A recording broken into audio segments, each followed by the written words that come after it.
오늘 구정 명절에도 불구하고 하나님을 예배하러 나오신 여러분 한 사람 한 사람 우리 하나님이 기뻐하시고 사랑하시며 그 은혜와 복을 주시기를 주님의 이름으로 축복합니다. 우리는 세상의 소금이고 세상의 빛이라는 말씀을 하셨습니다. 그런데 과연 우리가 세상의 소금과 빛의 역할을 제대로 감당하고 있는가 하고 스스로 질문을 한다면은 선뜻 예라고 대답하기가 쉽지 않을 것입니다. 지금 우리 한국 교회는 총체적인 위기 상황을 맞고 있습니다. 더 이상 복음이 전에도 받아들여지지 않는 그런 시대를 살 뿐만이 아니라 교회가 세상에 손가락질을 받는 그런 상황에 놓여져 있습니다. 물론 여러분들은 그렇지 않으리라고 믿습니다만은 교회가 가지고 있는 문제의 핵심이 무엇일까요? 성경 말씀이 잘못된 것일까요? 복음이 진리가 아니라 거짓이라서 사람들에게 받아들여지지 않는 것일까요? 만약에 복음이 진리가 아니고 거짓이라고 한다면 우리는 이 자리에 앉아 있어서는 안 될 것입니다. 우리는 다 복음이 진리라고 하는 것을 믿고 있습니다. 복음이 절대 거짓이 아니라 참이라고 하는 것을 믿기에 오늘 우리가 이곳에 나와 있습니다. 세상 사람들 또한 성경 말씀이 거짓이라고 말하는 사람은 없습니다. 하나님의 말씀이 기록되고 수천 년의 세월이 흘러오는 동안에 성경은 사라지지 않고 그 자리를 꿋꿋하게 지켜왔습니다. 그것은 성경 말씀은 진리이기 때문에 없애려고 해도 없앨 수가 없었고 없어지지도 않는 것입니다. 복음이 진리라고 한다면은 우리 한국 교회가 우리 한국 사람들에게 더 이상 이 복음이 받아들여지지 않는 문제가 무엇일까요? 왜 그럴까요? 그것은 복음을 담고 살아가는 우리의 행실의 문제인 것입니다. 우리가 말씀대로 살아내지 못하기 때문에 세상 사람들은 복음을 보는 것이 아니라 우리 성도들의 삶을 봅니다. 어떻게 말하고 어떻게 행동하고 어떻게 살아가는가 그것을 보면서 성경을 평가해 버립니다. 그러니까 결국은 우리의 삶이 말씀대로 살지 못하는 것 때문에 복음까지도 싸구려 복음으로 취급을 받게 되는 이런 결과를 맞게 되어진 것입니다. 제가 여러 번 말씀을 드렸습니다마는 어떤 집사님이 차를 타고 가다가 남의 담을 들이받아서 담벼락을 무너뜨려 버렸습니다. 주위를 둘러보니 아무도 보는 사람이 없어 뺑소니를 쳤습니다. 그리고 여기저기 다니면서 성도들 앞에 자랑하기를 하나님이 내가 그렇게 사고를 냈는데도 아무도 보는 사람이 없어서 도망칠게 해 주셨다고 참 감사하다고. 여러분 이게 되는 말입니까? 근데 그러고 다니고 있는 거예요. 이게 우리 한국교회 성도들의 삶의 현주소입니다. 당연히 잘못했으면은 사과하고 주인을 찾아서 배상을 해주는 것이 그게 옳은 일이죠. 그런데도 아무도 보는 사람이 없어서 도망칠 수 있었다고 하면서 그것을 하나님의 은혜라고 자랑하고 다니는, 여러분, 이게 우리의 신앙의 현주소라고 하는 것입니다. 기도원에 가서 실컷 기도하고 찬송하고 밤새도록 부르짖고 기도하고 산길을 내려오다가 남의 집 담벼락에 주렁주렁 달려있는 호박을 보면서 그것을 그냥 따가지고 오면서 찬송하며 오는 것이 우리 한국교회 성도들의 삶의 현주소입니다. 복음이 잘못된 게 아니에요. 우리의 삶의 문제라는 것입니다. 이 삶이 고쳐지지 않으면 우리가 100번 1000번 예수 믿으라고 세상을 향하여 외친다 한들 세상 사람들은 코웃음을 칩니다. 소위 말하는 니나 잘 믿어라. 여러분, 속으로 그러고 있죠. 성경은 우리에게 세상의 소금이요 빛이요 라고 말씀하고 있음에도 불구하고 오늘 우리는 세상의 소금과 빛이 되어 있지 못함을 고백할 수밖에 없습니다. 지금부터라도 우리가 이러한 현실을, 사실을 깨닫고 우리의 삶을 고쳐야 되겠구나, 바뀌지 않으면 안 되는구나, 이 필요성을 깨달아야만 될 것입니다. 근데 사실 기성세대는 잘 안 바뀌어요. 평생을 내가 살아왔는데 그것이 옳은 것인 줄 생각하고 있기 때문에 자기의 주장, 자기의 생각이 옳다고 믿기에 잘 안 바뀌어집니다. 아무리 옳은 이야기를 해주어도 그것을 받아들이지를 않습니다. 그래서 어린 아이 때에 정말 신앙과 신앙에 합당한 바른 삶을 가르치는 게 얼마나 중요한지를 새삼 느끼게 되어집니다. 지난 금요일 날 딸 혜림이가 유치원 교사인데 업무를 마치고 집에 돌아오면서 가방에서 뭘 주섬주섬 꺼집어내요. 유치원에서 뭐 받아온 것 모양인데 그 중에 하나가 굴비 두름이 있더라고요. 웬 유치원에서 굴비를 가져왔나 하고 봤더니 굴비가 아니고 굴비 모양의 그 비닐 포장지인데 그 안에 여러 가지 잡곡을 담아 놨더라고요. 요즘은 참 아이디어 시대인 것 같아요. 굉장히 좀 신박한 아이디어다, 뭐 그렇게 좀 생각을 했는데 우리 딸이 이런 이야기를 하면서 사진을 한 장 보여주는데 배꼽 빠질 뻔했습니다.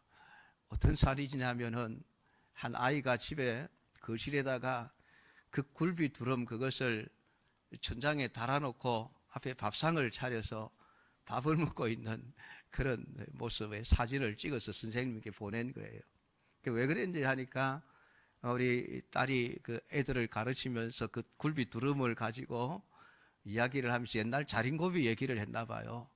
그래서 그 자린고비가 밥을 먹을 때에 굴비를 장에 달아놓고 굴비 한번 쳐다보고 밥 한 숟가락 먹고 막 그렇게 사는 그 얘기를 했는데 이 아이가 선생님 말씀을 정말 그대로 받아 집에 가서 엄마에게 졸라서 그걸 천장에다 달아달라고 한 거예요. 배꼽 잡고 웃으면서 진짜 한 가지 진리를 깨달았습니다. 아이들은 정말 순수하구나.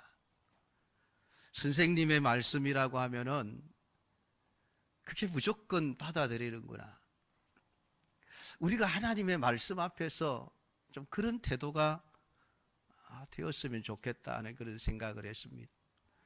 하나님의 말씀을 우리는 너무나도 많이 읽고 듣고 있습니다. 설교의 홍수 시대라고 말하지 않습니까? 근데 설교가 홍수처럼 우리의 귀에 들려짐에도 불구하고 우리의 삶이 잘 바뀌지를 않습니다. 순종이 없다는 것이죠. 왜냐하면 우리는 이미 생각이 굳어져 있기 때문에 그렇습니다. 그래서 우리 주일학교 교사들이 얼마나 중요한가라고 하는 것을 다시 한번 깨닫게 되어지는데 유치부 어린아이들, 영아부 아이들 어릴 때부터 하나님 말씀대로 사는 훈련을 좀 제대로 시켜야 되겠다는 그런 책임감 또 필요성 이런 것들을 좀 느끼게 되었습니다마는 그래도 여러분 우리가 지금이라도 늦지 않습니다. 오늘 우리의 생각을 하나님 앞에서 좀 다 내려놓고 우리의 삶에 도대체 무엇이 잘못된 것인가 하나님의 말씀을 기준으로 보고 우리의 잘못된 삶을 고쳐나가는 것. 여러분 우리가 세상을 향하여 나가서 불신자들에게 예수 믿으라고 100번 1000번 외치는 것보다도 한번 우리의 삶을 하나님 말씀대로 살아내는 것, 그것이 오늘 이 시대에는 훨씬 더 효과 있는 전도의 방편이라고 생각을 합니다. 제가 지금까지 목회를 해오면서 복음의 걸림돌이 되는 사람들이 다른 사람이 아니라 교회 다니는 사람이라고 하는 것. 여러분 이걸 참 많이 겪으면서 큰 마음속에 좀 아픔을 많이 느꼈습니다. 전도하다 보면은 목사님 우리 보고 예수 믿으라고 하지 말고 교회 다니는 사람들 좀 똑바로 좀 살라고 가르치십시오. 제가 그런 얘기를 들으면서 복음의 걸림돌이 불신자들이 아니라 신자들이구나. 이게 뭐가 잘못됐느냐 하니까 삶의 문제인 거예요. 삶의 문제. 교회에서는 정말 권사로, 장로로, 집사로, 성도로 아주 거룩하게 사는 것처럼 보이는데 실제 집에 돌아가서 삶의 현장 속에서 늘 거짓말하고 동네 사람들하고 싸우고 욕심부리고 죄짓고 그게 세상 사람들의 눈에 여러분 다 보이는 거예요. 다 보이는 거예요. 시골에 갈수록 더하죠, 여러분. 도시는 그래도 막 유동 인구가 많으니까 계속 여기저기 옮겨 다니는 경우들이 많으니까 금방금방 다른 곳으로 옮겨가면 잘 모르지만은 시골에는 한평생 같이 살아오지 않습니까?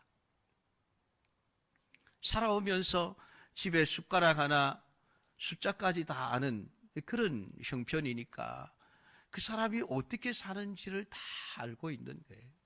그걸 보면서 아무리 예수 믿으라고 예수 믿어야 한다고 외쳐도 아이고 나는 안 믿습니다. 저 사람 때문에 안 믿습니다. 이게 지금 우리 한국 교회의 가장 시급한 심각한 문제예요. 다른 것 아니에요. 복음이 잘못된 게 아니라 복음을 믿고 있는 우리의 삶의 문제라고 하는 것입니다. 이 삶이 회복되어져야만 우리가 전하는 복음이 사람들에게 받아들여지게 되어져 있습니다. 아니 우리가 굳이 나가서 예수 믿으라고 외치지 않는다 할지라도 우리가 정말 하나님 말씀대로 천국이 있음을 믿고 천국을 위한 삶을 살아가는 모습을 보여줄 때에 세상 사람들은 우리의 모습만 보고도 우리의 삶을 보고도 아 예수 믿어야 되겠구나 하나님께 영광을 돌리게 되어 있습니다. 그게 오늘 우리가 읽은 본문의 말씀이거든요. 너희는 세상의 빛이라 산 위에 있는 동네가 숨겨지지 못할 것이요 사람이 등불을 켜서 말 아래 두지 아니하고 등경 위에 두나니 이러므로 집안 모든 사람에게 비치느니라. 이같이 너희 빛이 사람 앞에 비치게 하여 그들로 너희 착한 행실을 보고 하늘에 계신 너희 아버지께 영광을 돌리게 하라.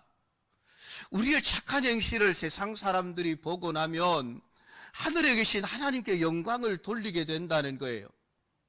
굳이 우리가 예수 믿으라고 나가서 목이 터져라고 외치지 않아도 우리가 정말 빛으로서의 빛된 삶을 살아가게 되어지면은 세상 사람들은 예수 믿게 되어져 있다는 것입니다.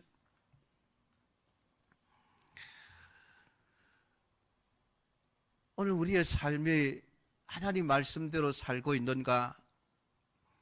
우리 자신들을 돌아보아야만 됩니다. 오늘 우리가 2023년도 가서 너도 이와 같이 하라.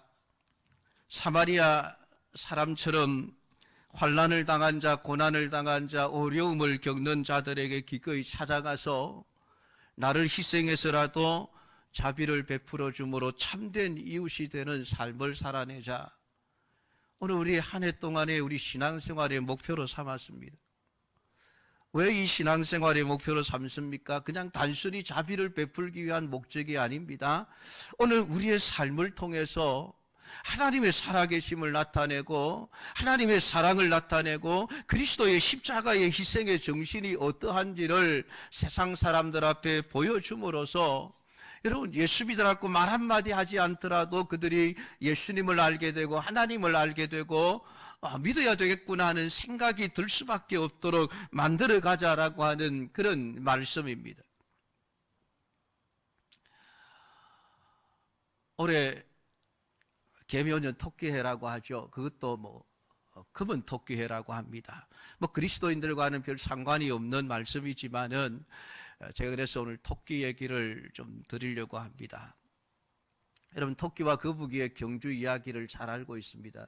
제가 오래전에 이 이야기를 또 읽고 나서 제 2편을 좀 제 나름대로 좀 만들었습니다.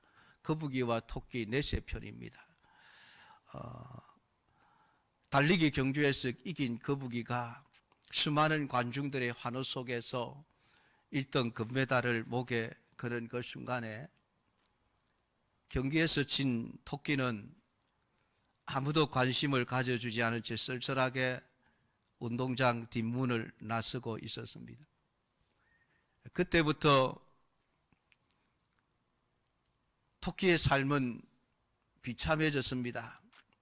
어디를 가나 토끼를 보면서 저놈 잠 때문에 망한 놈이라고 그런 수식어가 따라다녔고 비난과 조롱을 견뎌야 했습니다. 토끼 사회에서는 토끼 망신시킨 놈이라고 아예 토끼 사회에서 추방을 시켜버렸습니다. 그렇게 혼자 고독한 삶을 살아야 했습니다. 그렇게 세월이 흐르면서 토끼도 거북이도 수명이 다하여 죽었습니다. 죽고 나니 토끼도 거북이도 하나님 앞에 서서 그들의 인생에 대한 결과를 심판받습니다. 시상식이 한창 진행되고 있는데 순서를 따라 거북이가 앞장을 서고 토끼가 그 뒤를 따릅니다. 이 거북이가 생각하기를 내가 세상에서 이 토끼를 이겨내었으니까 그때 받은 금메달을 목에 걸고 당당하게 걸어가고 있습니다. 하나님 앞에서도 하나님께서도 자신에게 아주 칭찬과 큰 상급을 주실 것을 기대를 하고 있었습니다. 그리고 그 뒤에 토끼는 마치 죄인인 것처럼 고개를 푹 수그린 채 따라가고 있었습니다. 거북이는 하나님의 손에 들려진 금면류관이 당연히 자기에게 휘어질 것이라고 생각을 하고 목을 내밀었는데 하나님의 손에 들려진 금면류관은 거북이를 지나 토끼의 머리에 씌어졌습니다. 거북이도 토끼도 주위에 둘러선 정인들도 깜짝 놀라서 하나님을 쳐다봅니다. 아니 왜요 하나님? 의아스러운 얼굴들이었습니다. 아니 하나님, 세상에서 토끼를 달리게 해서 이긴 거북이가 상을 받아야 되는데 왜 하나님 거북이가 아닌 토끼에게 상을 줍니까? 아니 그렇게 게으르게 잠을 잔 토끼가 상을 받아야 되겠습니까? 뭔가 잘못된 것 아닙니까? 하나님 뭘 잘못 알고 계신 것 아닙니까? 항의를 하기 시작합니다. 그때 하나님이 놀라운 말씀을 하십니다. 토끼야, 네가 거북이를 위해서 달리기에서 금메달을 양보했다는 것을 나는 안다. 세상의 모든 동물들이 몰라준다 할지라도 나는 안다. 네가 그렇게 홀로 어렵고 힘든 인생을 살았지만은 잘했다. 착한 토끼야. 그렇게 하시면서 토끼를 안아주시고 그 머리에 면류관을 씌워주시는 것이었습니다. 어떻게 된 일일까요? 세상에 있는 동안에 거북이는 한 번도 토끼를 달리기에서 이겨본 적이 없습니다. 아무리 이를 악물고 뛰어도 거북이가 10걸음을 걷는 동안에 토끼는 한 번 펄쩍 뛰면 달아나 버립니다. 그럼에도 불구하고 거북이가 토끼를 이겨보겠다고 끝까지 포기하지 않고 땀을 뻘뻘 흘리며 달리기 연습을 하고 있는 거북이의 열정은 대단했습니다. 근데 그것을 바라보고 있는 토끼의 마음속에 거북이가 너무 불쌍해 보이는 거예요. 이길 수 없는 불가능한 일에 그래도 한번 이겨보겠다고 도전하고 있는 그 거북이의 마음이 너무 불쌍하게 여겨진 토끼는 거북이에게 한 번이라도 이겨보게 해주겠다고 승부를 조작할 결심을 한 것입니다. 그래, 그냥 내가 양보하면 거북이도 자존심 상할 테니까 모르게 몰래 좀 승부를 조작해서 거북이가 이기도록 해야 되겠다. 그래서 생각해낸 것이 열심히 달리기를 하다가 저만치 앞서가서 마치 교만해서 아이고 저 토끼 저거 네 백날 쫓아와봐라 나 못 이긴다. 그렇게 교만한 태도를 하면서 아이고 잠이나 자야 되겠다. 그런 생각으로 그냥 잠을 자는 척 하기로 행세를 했던 것입니다. 그것을 모른 채 거북이는 땀을 뻘뻘 흘리며 열심히 달려 토끼를 이겼습니다. 자기의 열심으로 노력해서 우승한 줄 알고 의기양양했던 것이지요. 그래서 거북이는 영웅이 되었고 토끼는 게으른 존재의 대명사가 되어져 버렸습니다. 아무도 알아주지 않는 비난받는 삶을 사는 토끼였지만은 거북이가 기뻐하는 모습을 보면서 토끼의 마음은 행복했습니다. 이것이 토끼와 거북이의 달리기 경주의 숨은 실상입니다. 물론 그 작가가 그런 뜻으로 동화를 지은 것은 아니지만 제가 목사의 입장에서 새롭게 해석을 한 거예요. 정상적인 방법으로는 거북이는 절대로 토끼를 이길 수 없습니다. 백날 천날 달리기 연습해봐야 못 이깁니다. 그러니까 작가는 아마 열심히 노력하면 된다 그런 생각을 심어주고 게으른 자는 망한다 이런 도덕적인 가르침을 주기 위해서 그 동화를 지었을 것입니다. 근데 저는 성경적인 입장에서 다시 해석하면서 여러분 거북이가 토끼를 이길 수 있는 길은 다른 것 없습니다. 토끼가 양보하는 길밖에 없는 거예요. 그게 우리 그리스도인의 삶이어야 한다는 겁니다. 정말 우리가 세상 사람들에게 그리스도의 복음의 진리를 전하기 위해서라고 한다면은 서로 내가 사람들에게 손가락질 받고 비난받는 삶을 살지라도 그들을 위해서 희생하고 양보하는 삶을 살아낼 수 있다고 한다면은 그것이 오늘 우리 그리스도인이 참으로 세상에서 소금과 빛으로 사는 삶이 아니겠나 그런 생각이기 때문에 그렇습니다. 어쩌면 그런 토끼의 마음이 선한 사마리아인의 삶이 아니겠습니까?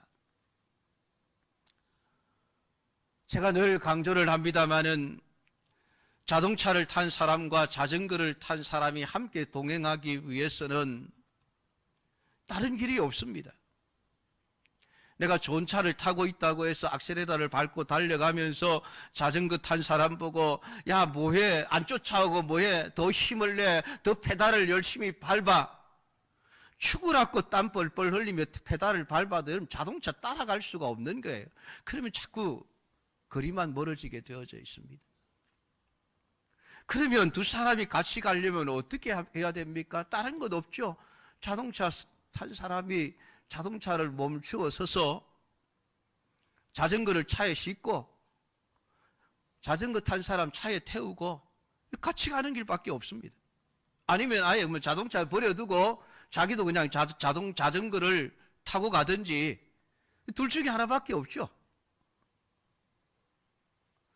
근데 자동차 타고 편안하게 앞서가면서 뒤에 따라오는 자전거 탄 사람 보고 야, 너 그것밖에 안 되냐? 비난하고 멸시하고 조롱하고 그러면서 왜 같이 안 가냐? 왜 같이 안 가냐? 왜 못 가냐? 여러분 그러면 그게 되겠습니까? 안 되죠, 안 되죠. 세상은 여러분 대를 위해서 소를 희생시켜야 한다고 이야기를 합니다. 그러나 여러분 교회라고 하는 것은 달라야 하는 것이지, 교회는 소를 위해서 대가 희생하고 양보하는 것이 되어야 합니다. 그게 여러분 한 영혼을 구원하기 위해서라고 한다면은 교회 전체가 다 희생할 수 있어야 한다는 것이죠. 그게 100마리 양 중에 이런 양 한 마리를 찾아 나서는 예수님의 그 마음이 아니겠습니까? 한 마리에 비하면 99마리의 양들이 얼마나 귀합니까? 돈으로 따지도 훨씬 더 가치가 많습니다. 그런데 목자는 그걸 들에다 내버려 두고 잃어버린 양 한 마리를 찾아가는 거예요. 99마리를 희생하더라도 나는 잃어버린 한 마리 내 양을 찾겠다는 게, 그게 예수님의 마음이고 그게 교회의 정신이어야 하는 거예요. 그게 사마리아인의 사람의 정신입니다. 오늘 교회가 성경의 진리를 따라 살아가는 것이 아니라 세상의 길을 따라 살아가고 있습니다. 돈을 쫓아가고 권력을 쫓아가고 사람 인본주의가 앞서고 결국은 대를 위해서 소를 희생시키는 것이죠. 그러한 삶이 하나하나 모여서 결국은 교회가 세상으로부터 비난받고 손가락질 받는 그런 형편이 되고 말았던 것입니다. 왜 예수님께서 하늘의 영광 보좌를 버리시고 사람이 되어 세상에 오셨는지를 생각해 보십시오, 여러분. 하나님의 자기 희생 아닙니까? 하나님이, 예수님이 천국에 앉아 계시면서 죄인된 우리들을 향해서 왜 너희들 그 지옥에서 고생하고 있어? 빨리 천국에 올라와. 그리고 하나님이 천국에 앉아 계셨다고 한다면, 예수님이 세상에 오시지 않고 천국에 앉아 계셨다고 한다면 여러분 우리가 구원받고 천국 갈 수 있겠습니까?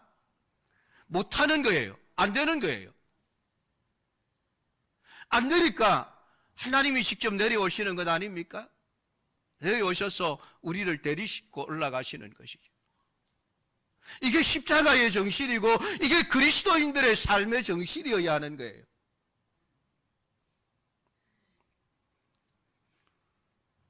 시장에 가서 10원짜리 한 장 가지고 싸우면서 여러분 상대방이 예수님을 믿기를 바란다고 한다면 그건 나쁜 마음이죠, 여러분. 악한 마음이죠.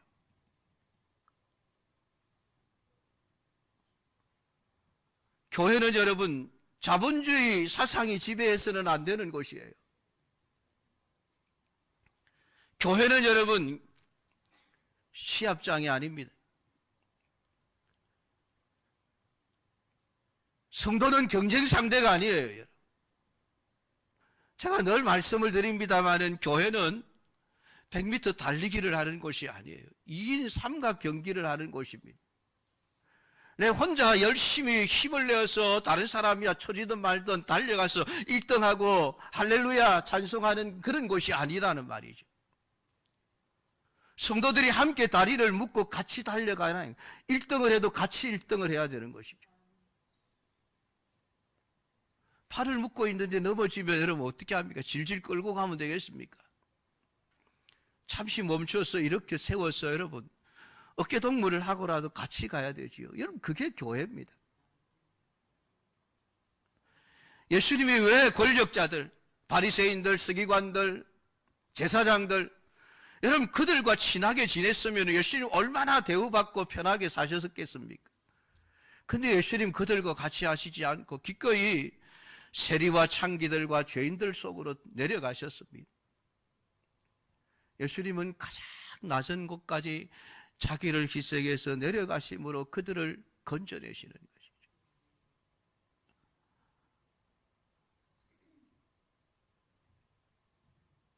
여러분 오늘 우리는 성도들과 경쟁할 것이 아니라 세상과 경쟁을 해야 합니다.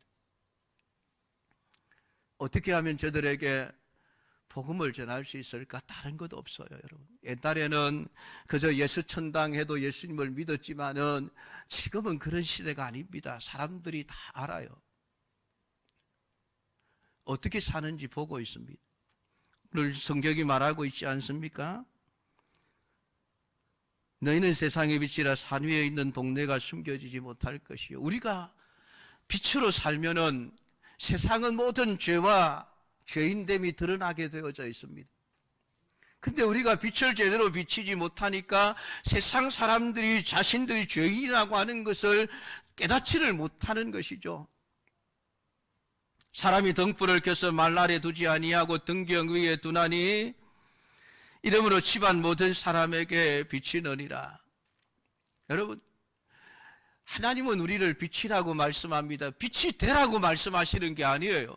예수님은 이미 우리에게 빛을 주셨습니다. 우리 안에 생명의 빛이 되신 예수 그리스도가 안에 계신 거예요. 그런데 문제는 이 안에 계신 예수 그리스도의 빛이 세상으로 비춰지지를 못하는 거예요.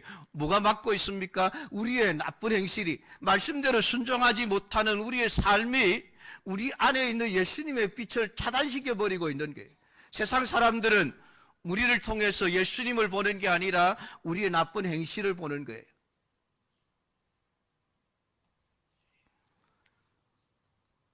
사람이 등불을 켜서 말 아래 두지 아니하고, 이 말 아래 둔다는 이 말이라고 하는 것은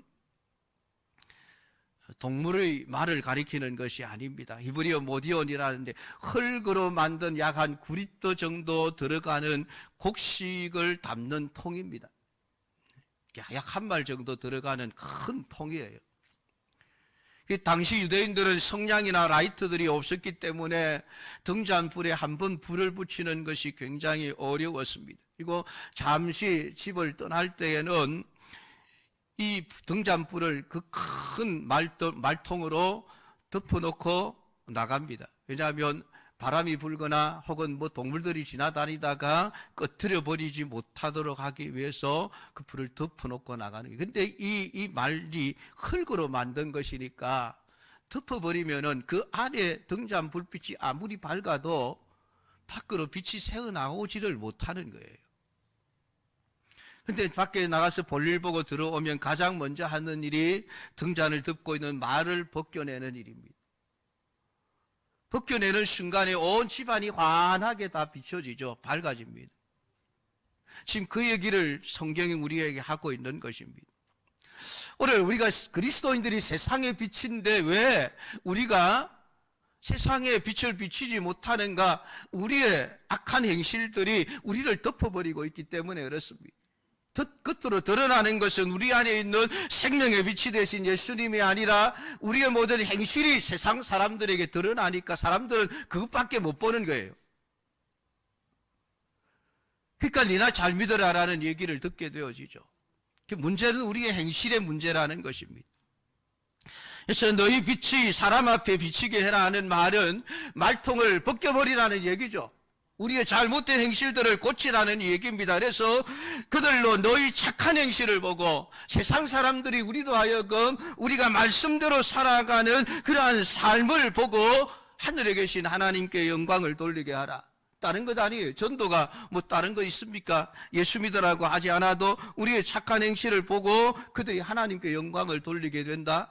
이 전도 아닙니까?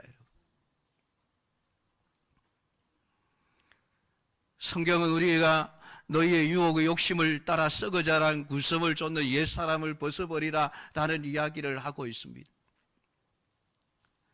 빛의 갑옷을 입어라. 성경에 왜 벗어라 입으라 라는 말씀을 계속하고 있습니까? 우리의 잘못된 행실을 벗고 정말 하나님의 말씀에 순종하는 삶의 옷을 입게 되어질 때에 우리 안에 있는 예수 그리스도의 빛은 세상을 비추게 되어져 있습니다. 사랑하는 성도 여러분, 가서 너도 이와 같이 하라. 오늘 여러분이 믿고 있는 믿음을 삶으로 실천하며 살아가는 성도들이 되기를 바랍니다. 가서 사마리아 사람처럼 사십시오. 베세다 들판에서 보리떡 5개, 물고기 2마리 기꺼이 내놓았던 그런 희생의 정신을 가지고 살아가십시오.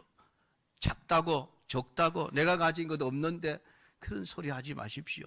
주님은 얼마든지 적은 것을 가지고 많은 것을 만들어내실 수 있는 분이십니다. 단지 우리에게 우리의 희생을 요구하는 것이죠. 적은 것이라도 희생하는 삶을 통해서 여러분의 이웃들에게 참된 이웃이 되어 주십시오. 그리고 여러분의 삶을 보고 여러분의 이웃들이 하나님께 영광을 돌리게 되는 역사가 일어나게 되기를 주님의 이름으로 축복합니다. 기도하십시다. 하나님 아버지,